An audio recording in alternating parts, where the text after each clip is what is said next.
primeira carta do apóstolo João, 1 João capítulo 4, e vamos ler hoje a partir do verso 7 até o verso 12. 1 João capítulo 4, verso 7 até o verso 12. Vou colocar aqui.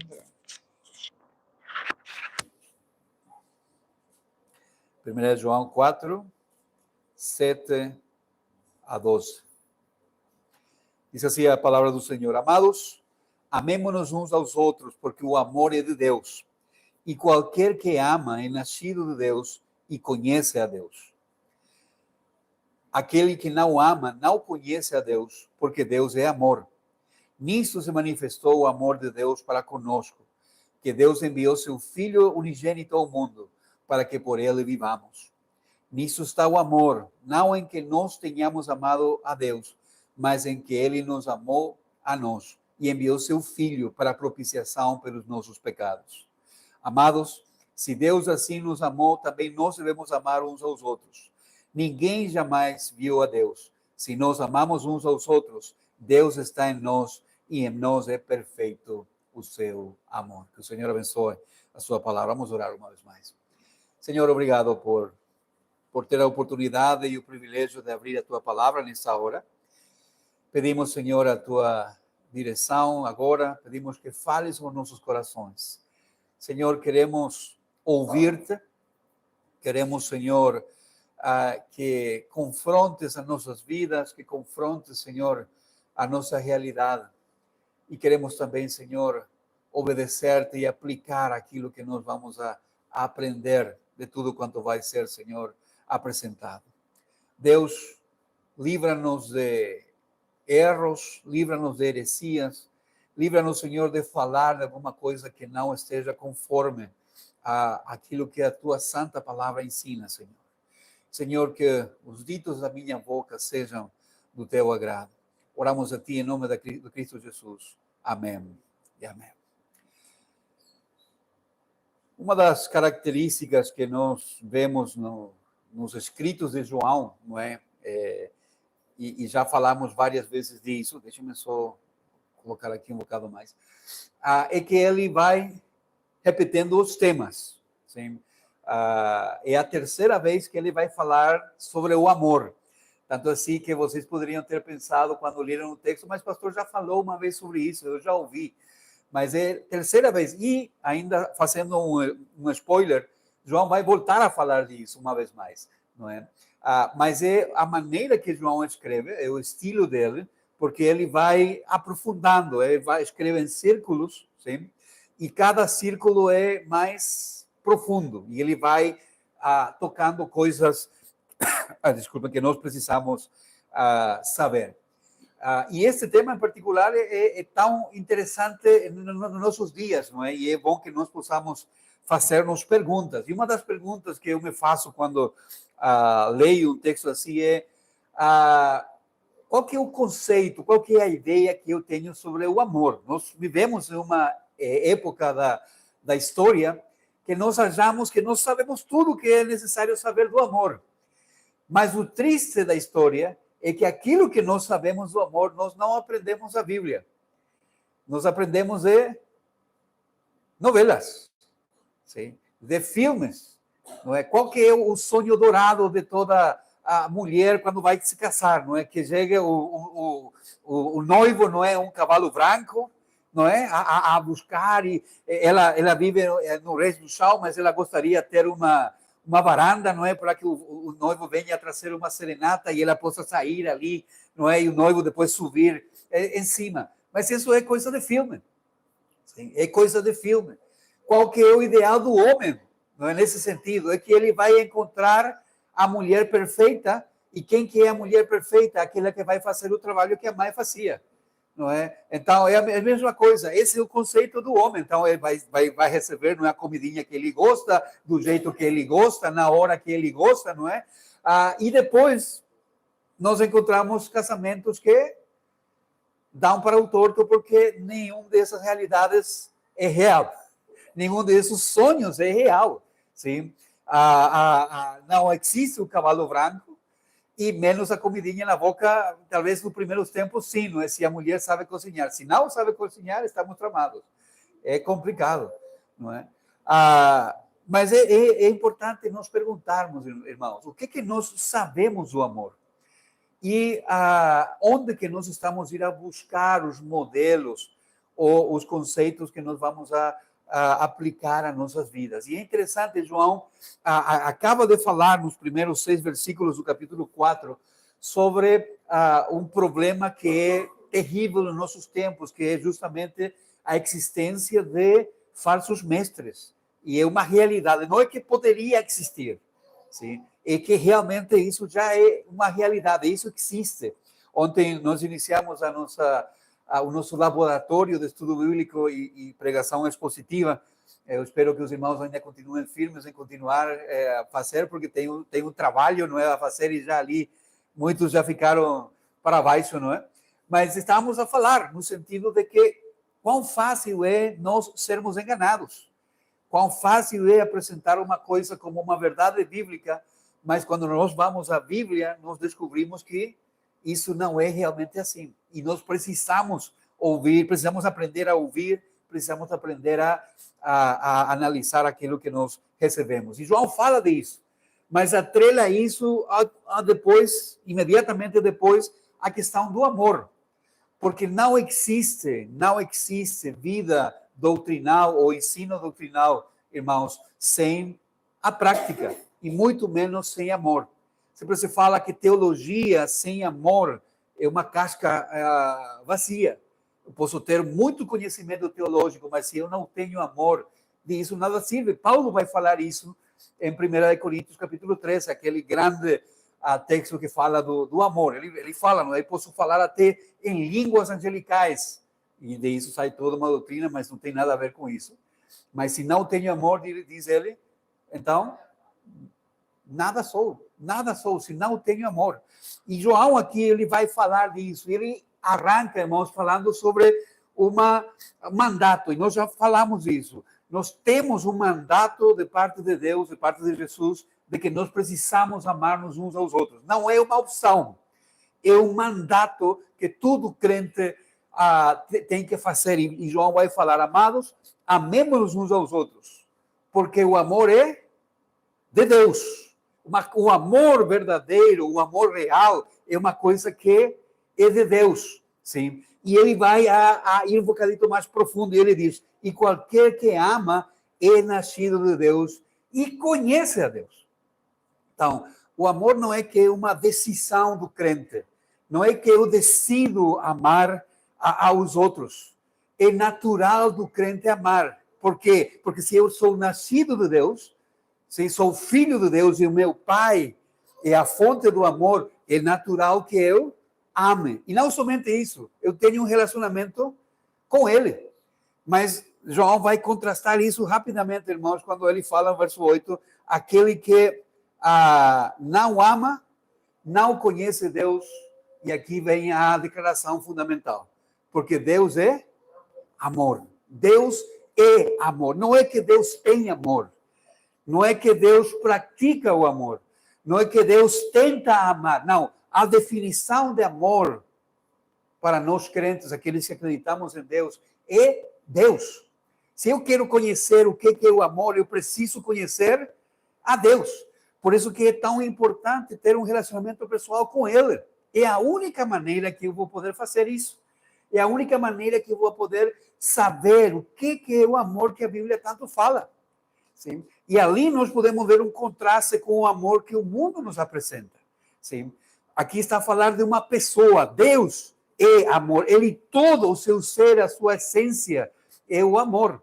E João não é a primeira vez que ele nos apresenta a Deus como ele é. Ele já falou, vai falar em João, no Evangelho de João, ele fala que Deus é espírito e é necessário que o adoram, ou adorem, ou façam em espírito e em verdade. João fala, Deus é espírito. No início da carta de 1 João, ele diz que Deus é luz, falando da santidade de Deus. Deus é santo, santo, santo. Nós, conforme lemos isso em Isaías capítulo 6. E agora está a falar, Deus é amor. Tudo aquilo que conforma o ser de Deus é feito com amor. Sim? E isso, irmãos, temos que nos tem que fazer pensar. Onde que eu aprendi sobre o amor? Sim? Será que aquilo que eu sei do amor vem desse Deus amoroso? Ou eu sou a tirar isso de outro lado? Uma das coisas que eu fico muito preocupado, e deveria ser preocupação de todos nós, é a quantidade de divórcios que há entre os crentes. Sim? Até 20 anos atrás, 80% dos divórcios eram entre pessoas que não conheciam ao Senhor. Hoje em dia, nessa década, isso já está 50-50. 50% dos divórcios que acontecem no mundo é feito entre casais cristãos. E isso tem que nos preocupar. O que está acontecendo? Onde que essas pessoas estão a ir à procura do significado do amor? Sim? Será que eles não leem aquilo que diz Efésios capítulo 5, o ensinamento que nós temos lá, de como que tem que ser o amor da esposa para com o esposo e do esposo para com a esposa? Como que tem que ser? Eu sei que muitas vezes não gostamos desse texto, não é? Mas é bom sempre lembrar, Efésios capítulo 5, o verso 21, o verso 22, vou iniciar já ali, diz, vós, mulheres, o que diz? Sujeitai-vos aos vossos maridos. Sim? Se o texto ficasse ali, não teríamos problemas. Sim? Porque o pensamento rapidamente seria, por que eu vou ter que me sujeitar a um pecador como eu? Se é, por vezes, até mais pecador que eu. Não é? Mas interessante o esclarecimento que diz, que fala aqui Paulo, como ao Senhor. Ou seja, se eu tenho um relacionamento com Deus e eu me sujeito a Deus, não vai ser um problema sujeitar ao meu marido, no caso das mulheres. Porque eu já estou sujeito ao Senhor. O problema surge quando isso não é uma verdade, quando isso não é uma realidade. Eu não tenho relacionamento com aquele que é amor, que é Deus.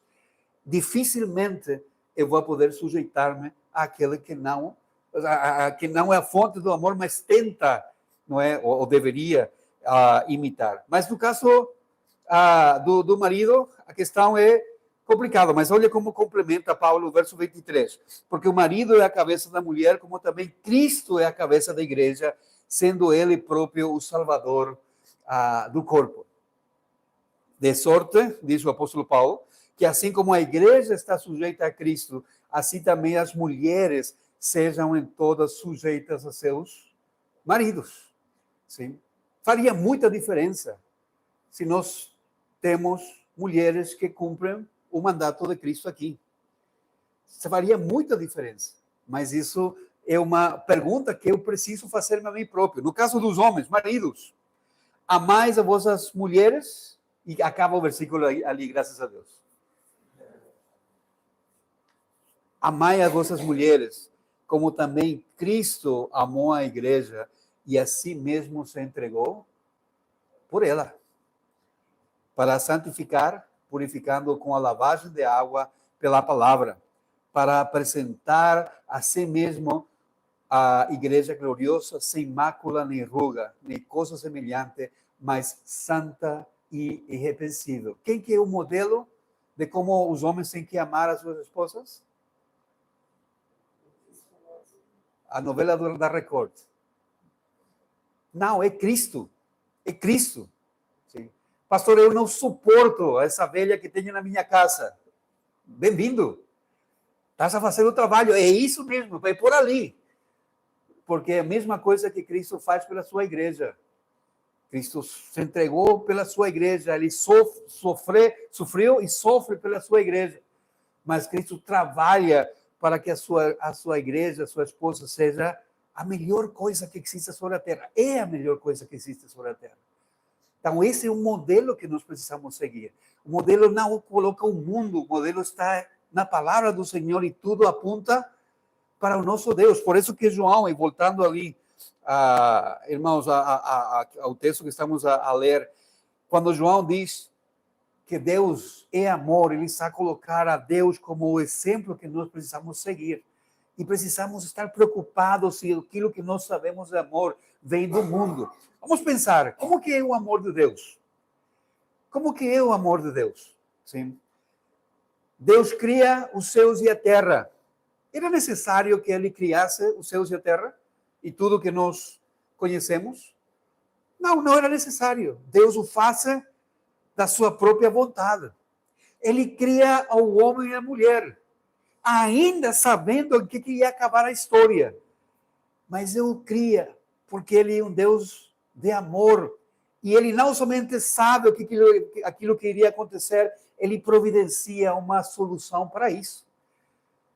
O homem se rebela contra Deus, o homem e a mulher se rebelam contra Deus. Deus todo o tempo está a perseguir ao homem, chegando até o ponto de enviar seu Filho Jesus Cristo para pagar uma dívida que não era dele, para expressar o seu amor.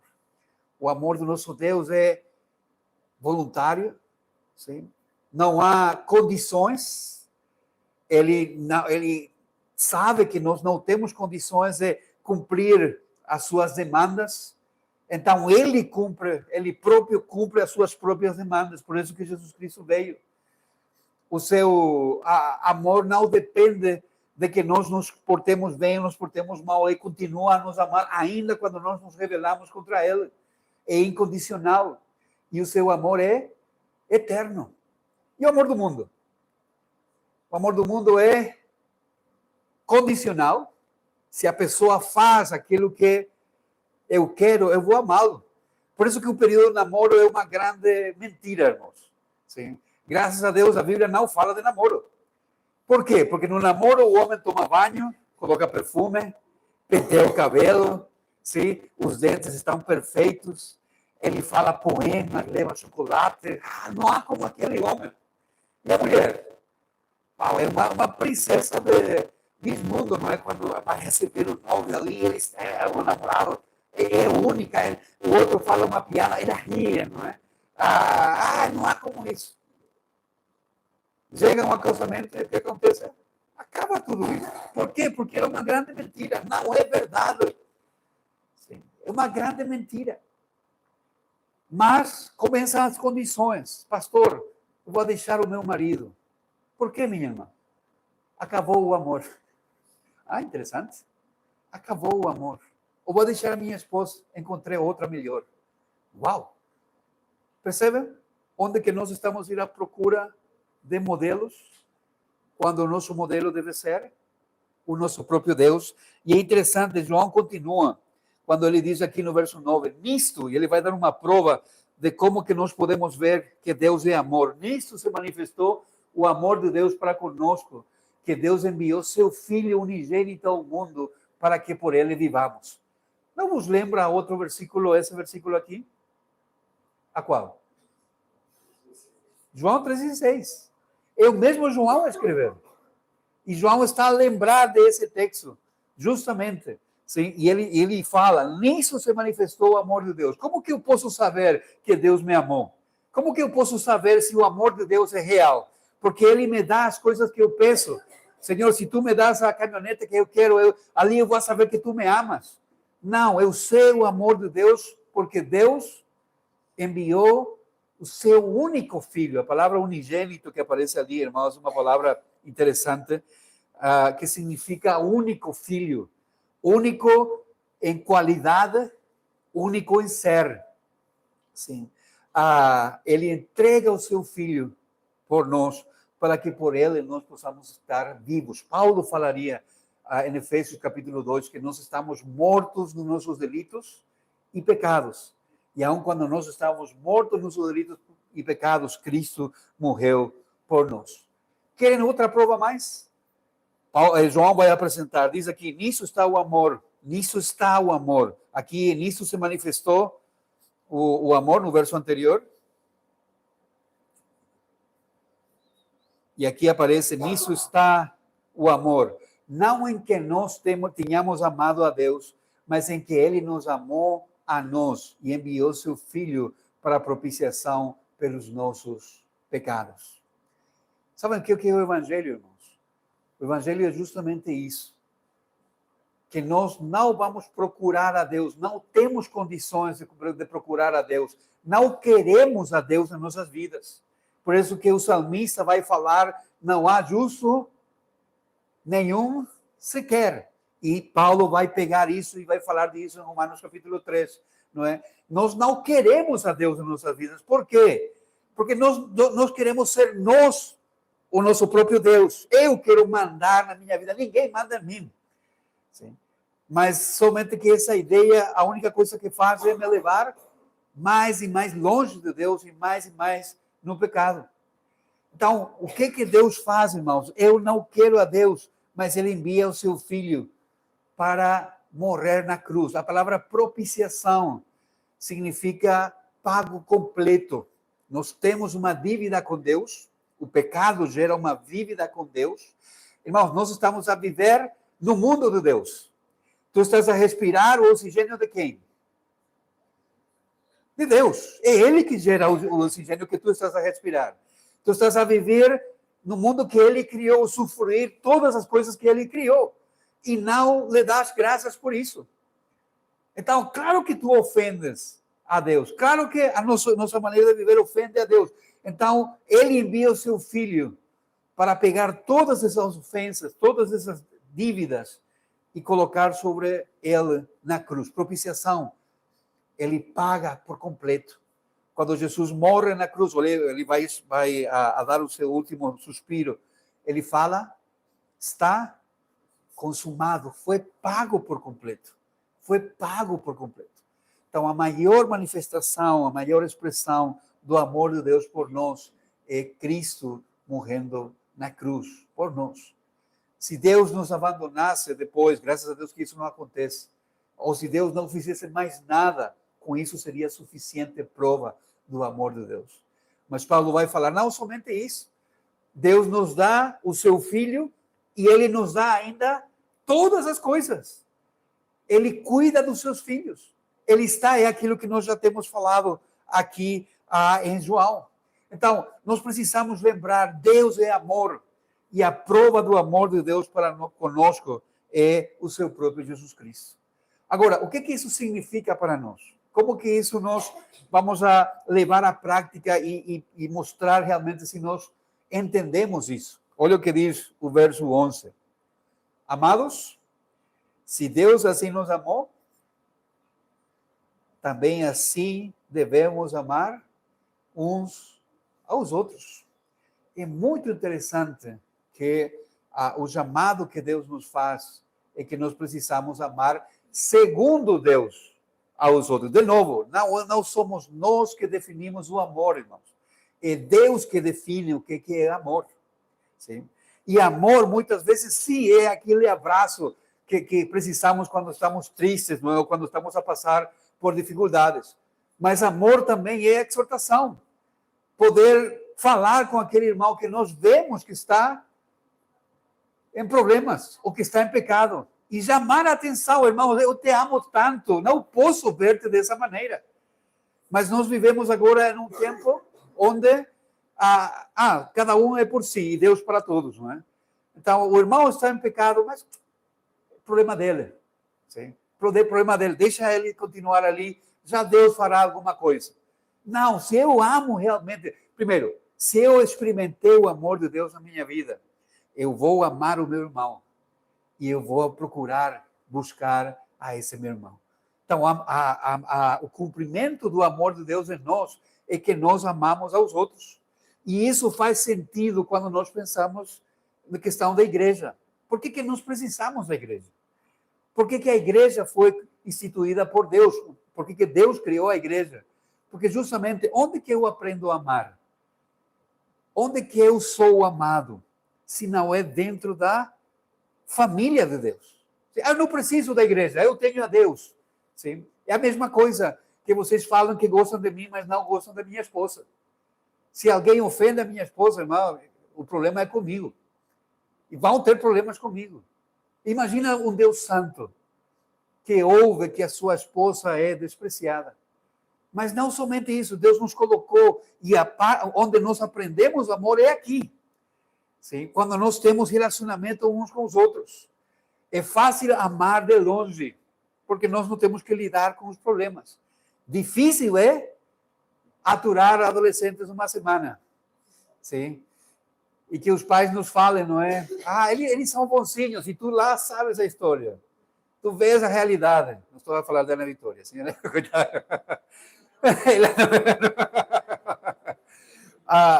Mas lá nos vemos. E se consegue, estamos todos os dias, durante uma semana. Sim? E ali nós vemos a pessoas que não querem tomar banho. Sim? Pessoas que não conseguem, que não querem dormir, mas depois para acordar é um problema. Sim? Que não, na casa eles não comem sopa. No acampamento comem sopa. Comem sopa, irmão. Lamento, Ana Vitória. Comem sopa.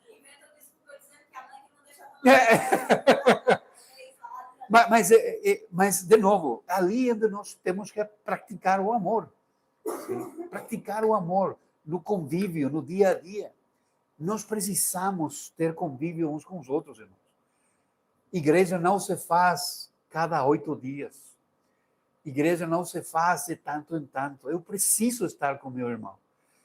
Lamentavelmente, nós terceirizamos o problema. Alguém está doente, o pastor tem que visitar. Alguém não vem à igreja, o pastor tem que ir a ver o que está acontecendo. Sim, porque o pastor também é irmão. Mas os irmãos também têm essa responsabilidade. Se realmente experimentaram o amor de Deus na sua vida. Porque é natural, quando uma parte do meu corpo não está bem, é natural que eu cuide. Sim? Lembram os grandes mandamentos? O primeiro mandamento, o grande mandamento, não o primeiro mandamento, o grande mandamento qual é? Amarás o Senhor teu Deus com todo aquilo que tu, sobre todas as coisas, é uma expressão católica, irmãos. Com todas as tuas forças, com toda a tua mente, com tudo aquilo que tu tens.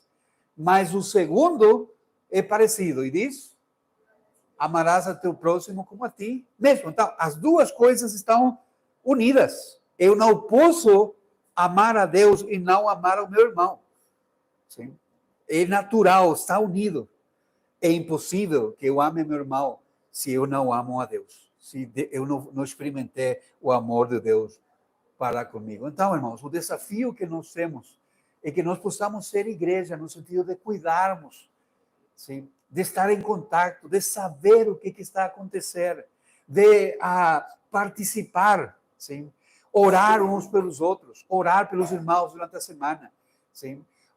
Ajudar naquilo que esteja a nosso alcance. Por vezes a necessidade não é material, mas nós imigrantes sabemos o que significa saudades, não é? Sabemos quão complicado é. E que bom é ter alguém que possa nos conter e falar: não, continua, vale a pena. Vale a pena. Deus está contigo e eu vou caminhar contigo também. Por vezes, sim, vai demandar um esforço da tua parte. Sim? Talvez a picanha não vai poder comer a picanha completa, mas que bom poder compartilhar a picanha com o outro. Especialmente o pastor, não é? Mas, irmãos, nós precisamos tomar esse cuidado e ter essa vida em conjunto. Porque, diz João, amados, se Deus assim nos amou, se Deus nos amou de tal maneira, também nós devemos amar uns aos outros. Mas não somente isso, ele não para por ali. O verso 12 é interessante o que diz: ninguém jamais viu a Deus. Se nós amamos uns aos outros, Deus está em nós e em nós é perfeito o seu amor. Vamos colocar isso nas palavras de Jesus, sim, que o próprio João registra. João capítulo 13. O verso 34 e 35, que diz: o novo mandamento vos dou, que vos ameis uns aos outros, como eu vos amei a vós, que também vos, uns aos outros, vos ameis. E o verso 35, nisto todos conhecerão que sois meus discípulos, se vos amardes uns aos outros. Isso que é o maior testemunho que nós temos para com o mundo, irmãos. Não é a nossa música, sim? Não é a nossa música. Vocês sabem que nós pegamos os melhores músicos que nós temos e levamos a um experto em música do mundo, e ele vai falar que a nossa música é uma porqueria, que os nossos músicos são mediocres. Sim? Isso não impressiona ninguém, só nós que somos impressionados por isso. Porque não tem qualidade, não tem profissionalidade. No mundo se encontra isso, mas não é a nossa música que vai impactar no mundo. Não são as nossas obras sociais que vão impactar o mundo. Que quando há um terremoto, como aconteceu agora em Marrocos, não é? E nós levamos ajuda que é necessária, mas nós colocamos nas redes sociais, a Igreja Batista de Monção levou ajuda lá, uau, e aparece ali, não é? Não é isso que impacta o mundo. O que vai impactar o mundo é se o nosso amor é verdadeiro. Se nós praticamos aquilo que nós falamos acreditar. Se nós vivemos o amor de Deus, e eu experimento o amor de Deus. Por que eu prego o Evangelho? Por que temos que pregar o Evangelho? Porque nós fomos alcançados pelo amor de Deus. E eu não posso ficar calado com isso. Eu preciso dar a outros. Falar a outros às vezes que seja necessário. Sim? Por isso que eu não posso tolerar o pecado. E se um dos meus irmãos está em pecado, eu vou falar com ele. Porque eu não consigo ver nessa situação o meu irmão. E nem falemos de necessidades. Temos famílias que estão doentes, irmãos. Eu peço, por favor, liguem para os irmãos, mandem uma mensagem. Se é possível, vão até lá para acompanhar. Precisamos nos cuidar uns aos outros. É necessário, mas é o maior testemunho que nós vamos dar ao mundo. Os romanos foram espantados pelos cristãos do primeiro século, porque os cristãos eram perseguidos e eles eram mortos no circo romano, não é? As bestas partiam eles. Nero colocou os cristãos como alumiado público, não é? Nas avenidas de Roma. Ele prendia fogo nos cristãos para alumiar as ruas. Mas os cristãos eram aqueles que iam ao local onde se jogava o lixo, onde famílias que tinham um bebê e não gostavam do bebê, e o pater família, não é? O pai da família, não gostava do bebê, o que ele fazia? Jogava esse bebê no lixo. Sim. Sabe o que faziam os cristãos? Eles iam e adotavam essas crianças. E os romanos falavam, mas não tem lógica. O que faz um ser humano ir e pegar lixo? Porque isso é lixo. Sim, a questão do aborto não é novo, não. Sim. Mas os cristãos faziam a diferença. Os cristãos se ajudavam uns aos outros. Não tem nada para comer, mas ainda o pouco que eles têm, compartilham com os outros. Isso era impensável na cultura romana. Mas a igreja cristã fazia isso e isso impactava o mundo. Muitos se converteram a ver o testemunho dos crentes, testemunho de amor real. Nós temos registros bíblicos. O que Bernabé fez quando houve fome? Ele tinha um terreno.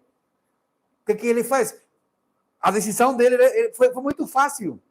Meus irmãos estavam passando necessidade, eu tenho um terreno que não preciso.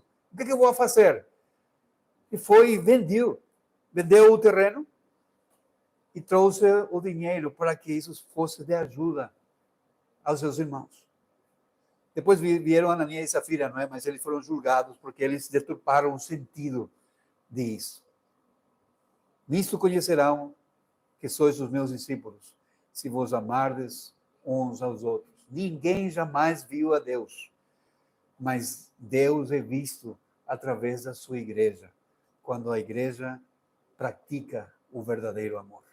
O amor que aprende com Deus, não o amor do mundo. Nem o amor, nem a paz que o mundo oferece é real.